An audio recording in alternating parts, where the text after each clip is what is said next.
ధైర్యం లేని చోట మంచి విలువలు క్షీణిస్తాయి, నశిస్తాయి. ధైర్యం లేని చోట వైసీపీ లాంటి స్వార్థపూరిత శక్తులు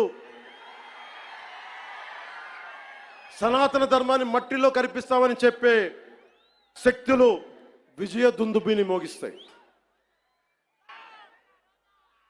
భిన్నత్వంలో ఏకత్వం అంటే సనాతన హిందూ ధర్మాన్ని ఒంటరి చేసి చంపడం కాదు కదా. భిన్నత్వంలో ఏకత్వం అంటే అన్నీ కలుపుకొని వెళ్ళటం. విజయనగర సామ్రాజ్యం రాజులు మాకు ప్రార్థన చేసుకోవడానికి నమాజ్కి మస్జిద్ లేదంటే మస్జిద్ ధర్మం చాలా గొప్పతనం. పోర్చుగీస్ వ్యాపారస్తులకి మా క్రిస్టియానిటీకి చర్చిలు లేవంటే చర్చిలు కట్టించారు. ఆ రోజు ఎవరు ఎదుర్కోలా. అలాంటి సనాతన ధర్మాన్ని మట్టిలో కలిపేస్తాం, మస్ చేస్తామంటే అలాంటి వాళ్ళందరూ కూడా చెప్తున్నాం, మేము చేతులు కట్టుకొని కూర్చోలా. గుర్తుపెట్టుకో.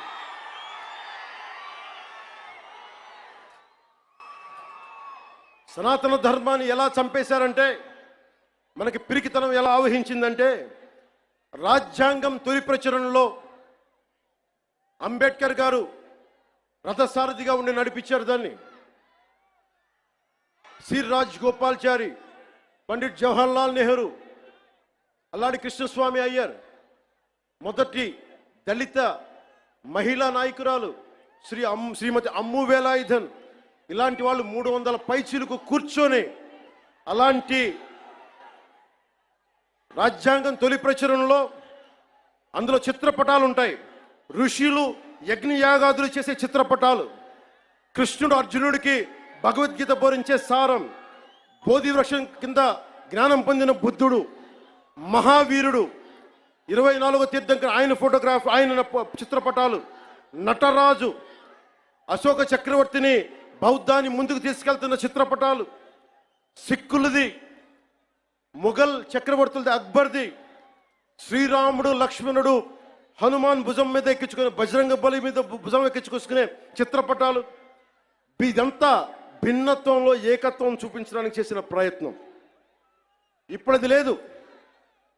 మొన్న మధ్యన తిరిగి గౌరవ ప్రధానమంత్రి శ్రీ నరేంద్ర మోదీ గారు తిరిగి దాన్ని బయటికి తీసుకొచ్చారు. ఆ రోజు నుంచి, దేశ విభజన దగ్గర నుంచి ఆ రోజు నుంచి ఈ రోజు దాకా తప్పుల మీద తప్పులు చేసుకుంటూ వెళ్తూ ఉంటే అందరం భారతదేశం సమాజంలో ఉన్న సగటు వ్యక్తి మౌనాన్ని ఆశ్రయించారు. వాళ్ళు రాజకీయ నాయకులు కావచ్చు, ఉన్నత స్థానాల్లో కూర్చుని ఉన్నవారు కావచ్చు, పెద్ద పెద్ద ప్రసార మాధ్యమాల్లో ఉన్నవారు కావచ్చు, ఎవరైనా కావచ్చు. కానీ అందరికీ డబ్బున్న వాళ్ళు కావచ్చు, పేరున్న వాళ్ళు కావచ్చు, పేరు ప్రఖ్యాతులు ఉన్న వాళ్ళు కావచ్చు, అందరూ తప్పులు జరుగుతుంటే మాట్లాడరు. మిగతా మతాల మీద దాడి జరిగితే అందరూ మాట్లాడతారు. నటులు మాట్లాడతారు, చిత్ర పరిశ్రమ మాట్లాడుతుంది, వ్యాపారస్తులు అందరూ మాట్లాడతారు. ఇది తప్పండి, ఇలా జరగకూడదని. అదే సనాతన ధర్మం మీద జరిగితే ఒక్కళ్ళ నోరు మెదపరు. If there is an attack on Sanatana Dharma, this so-called big wigs of in every way, every area, and every domain, they want to be politically right. Let me tell you, I hate to be politically right. I prefer speaking truth. In words of Rashtrakavi Ramdhari Singh Dinaka, let me tell you, जो सत्य जान कर भी न सत्य कहता है या किसी लोभ के विवश मूक रहता है, उस कुटिल राजतंत्र का धैर्य को धिक्क है. यह मूक सत्य का सत्यहंता कम नहीं वधिक है. తప్పని తెలిసి కూడా మాట్లాడటం ఇంకా తప్పు కదా. The hottest places in the hell are, the hottest places in hell are reserved for those who in times of great moral crisis maintain their neutrality. This is from Inferno written by Dante Alighieri. అంటే తప్పని తెలుసు మీకు, హిందూ సనాతన ధర్మే దాడి జరగడం తప్పని తెలుసు, మీరు కూడా హిందువులే కానీ మాట్లాడరు. భయం మీకు. నాకు అలాంటి భయాలు లేవు.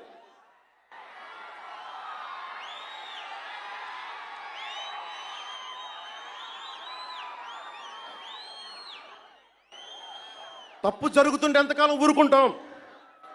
దాడులు జరుగుతాయి, నిత్యకృత్యం అయిపోతే నోరు మెదపకూడదా? శాంతి వచనాలు పలకండి అంటారు. ఎలా శాంతి వచనాలు పలుకుతాం? ఇదే మీరు ఒక అల్లా గురించి, ఒక మహమ్మద్ ప్రవక్త గురించి మాట్లాడితే దేశాన్ని తగలబెట్టేస్తారు కదా, ప్రపంచం గగ్గోలు పెట్టేస్తారే. మరి హిందూ ధర్మం మీద దాడి జరిగితే హిందువులుగా మేము నోరు మెదపకూడదా? మేము మతోన్మాదం అయిపోతామా? If there is an attack on Sanatana Dharma, do we have to keep quiet? Is it a sin to raise our concern? Is it a sin to concern to raise our pain? That makes us fanatical Hindus. This is what you secularists say.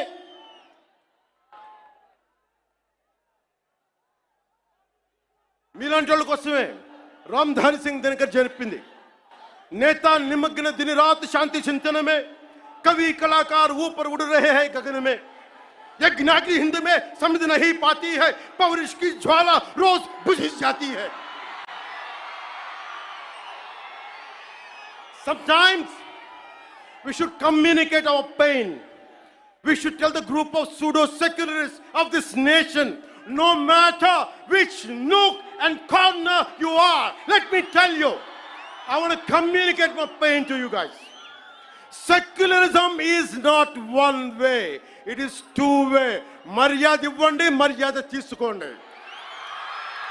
Respecting each other is essential. ఒక్కొక్కసారి గొంతెత్తక తప్పదు. యోగి ఆత్మకథలో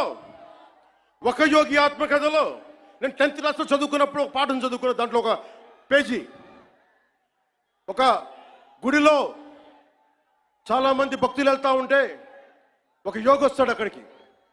ఆ యోగి వస్తే భక్తులంతా చెప్తారు, ఇక్కడ పాము ఉంది, విషంలాగుంది, అది కాటేస్తుంది, మమ్మల్ని ఇబ్బందులు గురి చేస్తుంది అంటే, పిల్లలు భయపడిపోతున్నారంటే ఆయన దివ్య శక్తులతోటి ఆ సర్పాన్ని పిలిచి దాంతో మాట్లాడి కాటేయకని చెప్పాడు.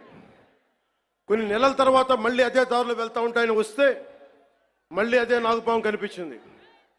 ఈసారి బాధపడింది.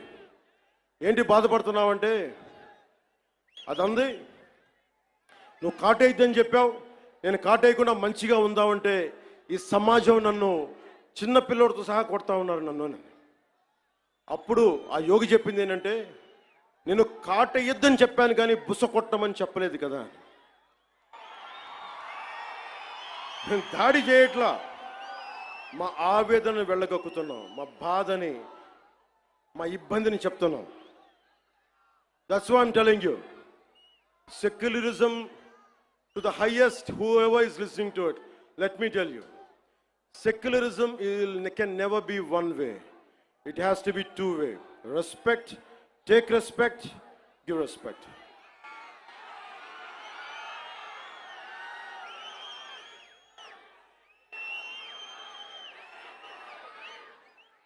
ఇదే రామ్ధారి సింగ్ దినకర్ది తల్వార్ అంటే, ఒకసారి బుస కొట్టడం దాని మీద చెప్తున్నా. ఒకసారి మన దేవతలను చూడండి, విభిన్నమైన హస్తాలు ఉంటాయి. 6 అమ్మవారికి ఉంటుంది. రేపు రోజున దసరా, అమ్మవారి చేతుల్లో ఖడ్గం ఉంటుంది, అంకుశం ఉంటుంది, కొరడా ఉంటుంది, అభయహస్తం ఉంటుంది, వరద హస్తం ఉంటుంది, అన్నీ ఉంటాయి. అంటే ఎవరు పరిస్థితిని బట్టి ఎవరు ఏది కోరుకుంటే, దుర్మార్గుడిని కూర్చోబెట్టి లాలించం, గట్టిగానే మాట్లాడతాం.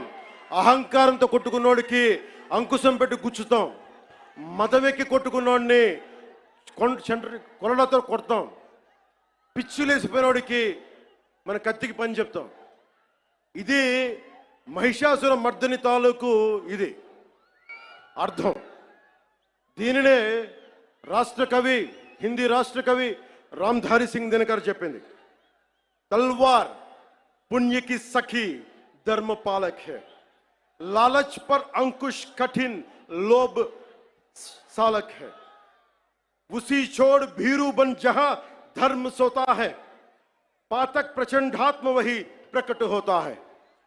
అందుకే ఈ రోజున తిరుపతి నుంచి ఏడుకొండలవాడి ఆధ్వర్యంలో ఆయన దగ్గర నుంచి 11 రోజుల దీక్ష తర్వాత మెట్లపై నడిచి స్వామివారి ఆశీర్వచనాలు తీసుకొని ఈ రోజున ఒక పిలిపిస్తున్నాను.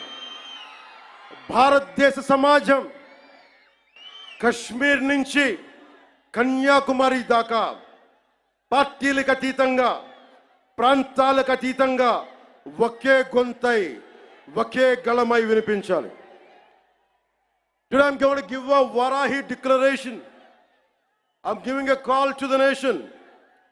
Whoever attacks Sanatana Dharma from Kashmir to Kanyakumari, let us all raise our voice in unison, irrespective of parties, irrespective of linguistic differences, irrespective of regional, sub-regional differences. Let us all raise our concern. Let us all raise our voice as one Sanatani. Andike